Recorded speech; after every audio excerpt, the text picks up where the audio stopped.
Hi guys, we're at the Performance Company in Wellingborough today to take a look at a G63 they've had converted with the Brabus kit. As you can see, it's a bit of a monster. I'm not sure what the G in G-Wagon stands for, but I'm pretty sure it stands for gangster. And if you want to be any more gangster, I think this is what you have to do to the car. So this is fitted with what's called a Brabus Widestar kit. So it's a full conversion, bumpers, wings, carbon bonnet, exhaust. The interior is stock on this one. So this car as a base price costs around 130,000 and the body kit from Brabus is around 45k fitted. This particular car also has a 660 Design Tessen wheel fitted, which is in 23 inch, and it's actually very light for a 23 inch monoblock wheel. It weighs less than 12 kg, so it's 11.99 kgs per wheel, which is probably lighter than the stock wheel.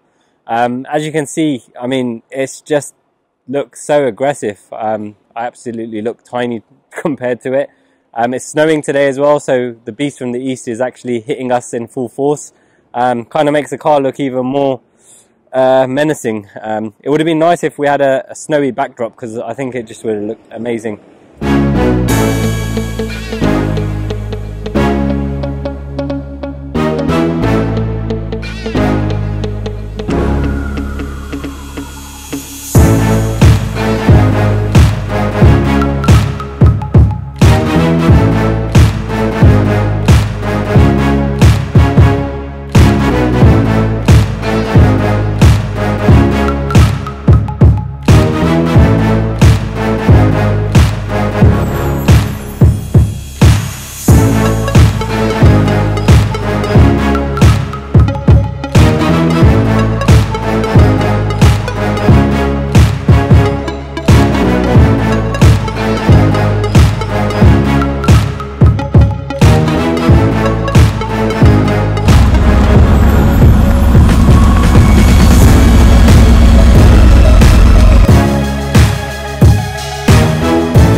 Now, as aggressive as this car is, it's probably the most understated car here. The reason being because Performance Company are also Liberty Walk EU. So we're going to have a look inside, see what Liberty Walk cars they have, and speak to James, who's the director of the Performance Company, and see what else they get up to here.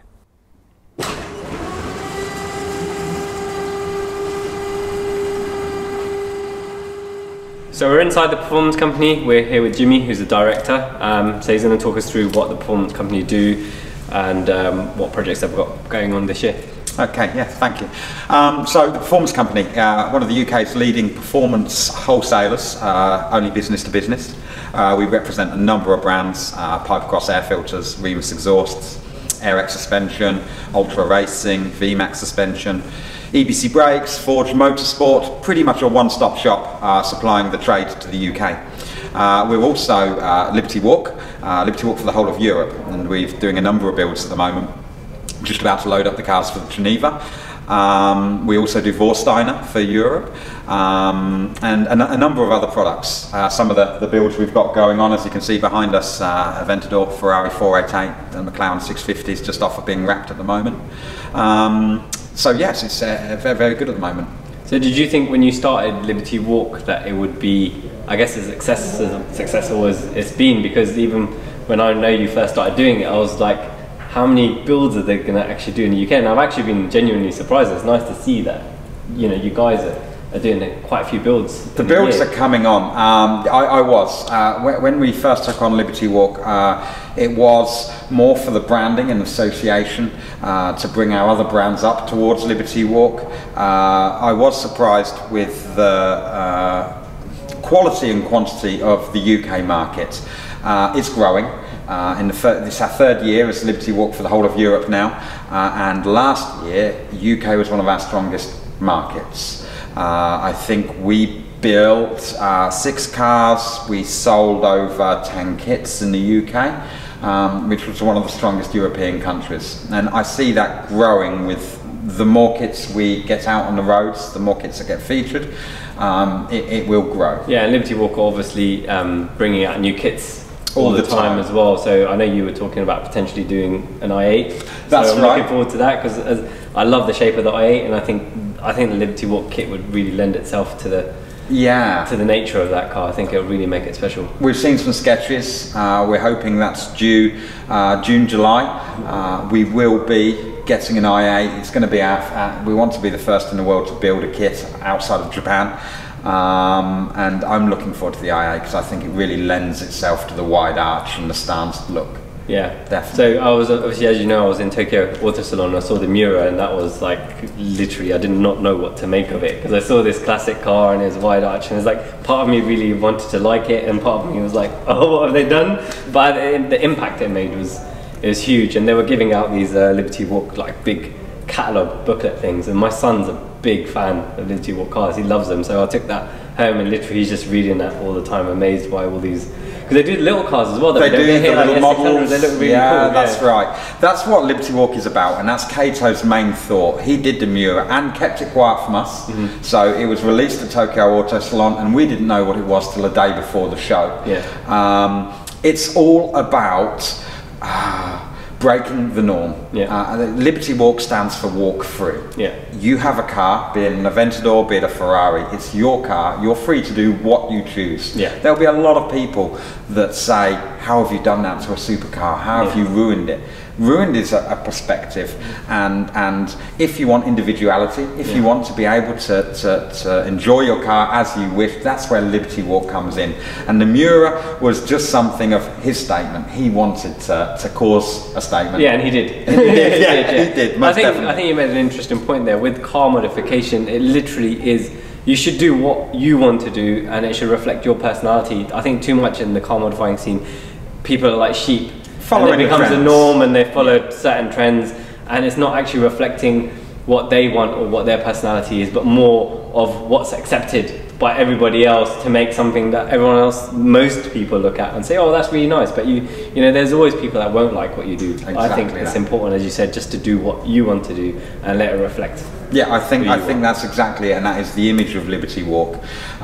You say about your son what Liberty Walk manages to do is entertain and bring up the younger generation, which we're all going to need to be interested in cars in 10, 15 years time. And it's grabbing that. The Aventador we built was a very nice story, where the son was playing Need for Speed, and he was playing at home. His dad came downstairs and said, what's that car you've built there? Wow, that looks amazing. I've got an Aventador, and what have you done to it? He went away, Googled Liberty Walk, and bought that Aventador specifically to build it, because his son built it on the game. So I like that. We like bringing up the children to have an interest in modified cars and to follow it. And the youth of today really do follow Liberty Walk quite well. Cool. So should we have a closer look at the cars now? Yeah, please do. Cool. So at the performance company today, they have 3 builds that they've completed. The first is a 488, the second is an Aventador, which was also owned by the owner of the G63 we saw earlier, and also a GTR. So the 488 was bought by the customer and sourced by the performance company specifically to have the Liberty Walk kit fitted. The car is actually destined to go to Pakistan, so it'll be interesting to see how they get on with the roads there. It's on AirX air suspension, 3 SDM wheels and FI exhaust, so they're the kind of main partners for Liberty Walk, so you'll find that a lot of the Liberty Walk cars have the same brands on them. I mean, this is not as wide as some of the other kits that they make, which Jimmy was explaining to us earlier, actually makes a car a bit more drivable and as practical as a Liberty Walk car can be.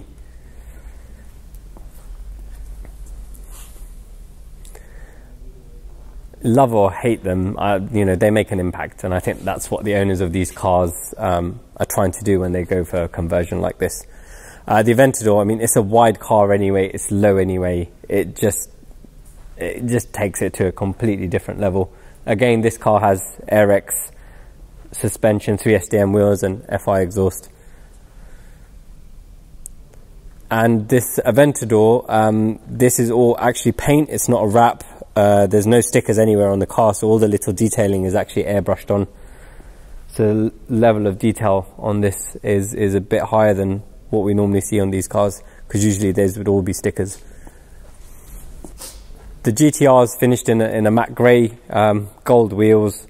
It looks quite menacing. I think it's on air, but I think we've run out of battery, so we can't lower the car down. But again, quite a few of the GTRs have been done, and just like all the other Liberty Walk cars, again, it's very aggressive. I think kind of works. But as I said, it's a very personal kind of choice, these cars. Either you love them or hate them. Obviously the owners want to express themselves, and this is like the highest way they can do it. So seeing the Liberty Walk cars today has kind of refreshed something in my head, because I've always wanted to do some kind of wide arch build. I don't know what on car, one of my existing ones, or get a new car for it. If you guys have any suggestions of what you think we should wide arch, comment below, and we'll take everything on board and see what we can do. I am really feeling an i8 to do it on, so I don't know, let me know what you guys think. I'd like to thank James and Indy at the Performance Company again for letting us have access to the cars and their workshop to have a look through, and taking the time out to talk to us. As always, please like the video, share it, and subscribe if you haven't already, and we'll see you next time.